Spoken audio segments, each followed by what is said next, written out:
पहला सवाल, वो कौन सी नमाज है जिसमें रुकू और सजदा नहीं होता?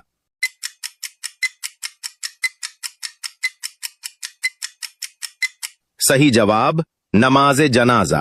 दूसरा सवाल, इस्लाम में पहली फर्ज नमाज कौन सी है?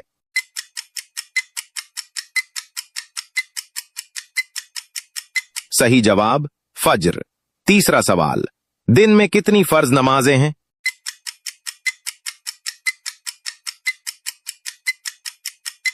सही जवाब 5। चौथा सवाल, नमाज में किबला किस तरफ होता है?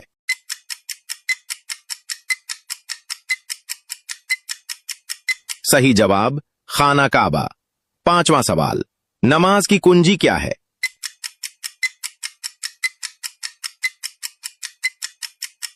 सही जवाब कमेंट बॉक्स में डालें।